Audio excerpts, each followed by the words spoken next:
सूरज निकलने से पहले विवेक अपनी जगह पर पहुंच चुका था। रेलवे स्टेशन ट्रेनों की खटखट और अपनी चाय की खुशबू से जिंदा था। उसकी छोटी सी दुकान थके हुए यात्रियों और रोज आने जाने वालों के लिए एक रोशनी की तरह थी। सुबह की भाग दौड़ में हर कप सुकून का एक पल था। विवेक अपने रेगुलर ग्राहकों को उनके ऑर्डर से जानता था। एक कटिंग, कम चीनी, अदरक वाली स्ट्रॉन्ग और हर किसी को एक शांत मुस्कान के साथ चाय देता था। उसे अपने काम पर गर्व था। वह एक स्पेशल मिक्स इस्तेमाल करता था और अपने गिलासों को बेदाग रखता था। उसका मानना था कि हर कप पर ध्यान देना चाहिए। विवेक के लिए चाय बेचना सिर्फ एक काम नहीं था, यह अफरा तफरी में शांति देने का एक तरीका था, इज्जत और दिल का एक छोटा सा काम।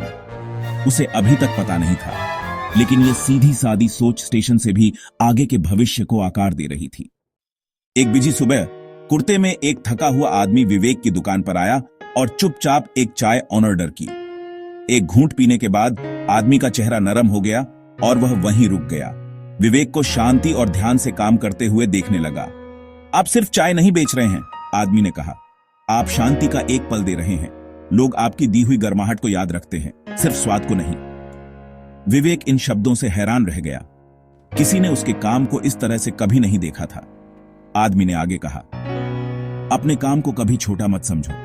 जो एनर्जी आप लगाते हैं वही लोग अपने साथ ले जाते हैं। जैसे ही आदमी भीड़ में गायब हुआ, उसके शब्द विवेक के दिमाग में गूंजते रहे, जिससे विवेक का अपनी केतली और कपों को देखने का तरीका बदल गया। पहली बार विवेक को एहसास हुआ कि वह सिर्फ चाय नहीं, उम्मीद भी दे रहा था। अजनबी के शब्दों ने विवेक में कुछ जगा दिया। वह अपनी रोज की दिनचर्या को प्रेरणा का एक जरिया देखने लगा, न केवल अपने लिए बल्कि दूसरों के लिए भी। हर कप एक सीख बन गया। कोई भी काम अगर दिल से किया जाए तो इज्जत लाता है। हर सुबह एक नया मौका है। लोग आपके प्रोडक्ट से ज्यादा आपकी एनर्जी याद रखते हैं। विवेक सोचने लगा, क्या वह इन सीखों को स्टेशन से आगे भी फैला सकता है? यह विचार मुश्किल था, लेकिन ज्यादा लोगों तक पहुंचने की चाहत बढ़ती गई। उसे एहसास हुआ कि वह सिर्फ एक टी वाला नहीं था, वह सुबह का कारीगर था, नजरिया देने वाला था। एक नया सपना पनपा, अपनी दुनिया को बड़ा करना और अपने मैसेज को रेलवे प्लेटफॉर्म से बहुत दूर तक फैलाना। 2 साल बाद विवेक की दुनिया बदल चुकी थी। वह अब शहर में विवेक्स ब्रू नाम की एक आरामदायक चाय की दुकान चलाता था, जिसकी दीवारों पर कोटेशन और उसकी खास चाय की खुशबू फैली रहती थी। लेकिन उसकी सबसे बड़ी छलांग डिजिटल थी। यूट्यूब पर चाय पे चर्चा विद विवेक होस्ट करना। हर हफ्ते वह चाय पर जिंदगी के सीधे साधे सबक शेयर करता था।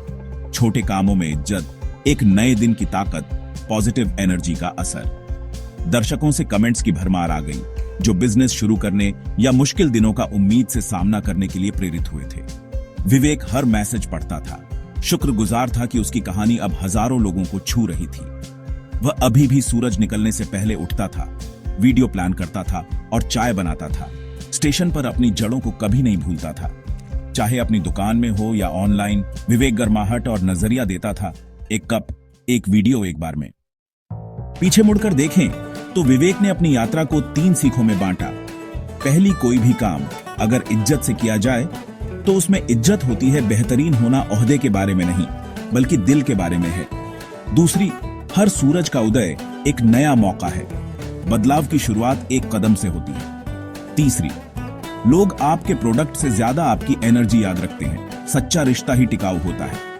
विवेक की कहानी साबित करती है कि कोई भी काम छोटा नहीं होता और इरादे का हर काम एक बड़ी यात्रा की शुरुआत कर सकता है। रेलवे स्टेशन की दुकान से लेकर एक डिजिटल समुदाय तक उसकी जिंदगी जुनून और पॉजिटिव एनर्जी की ताकत का सबूत है।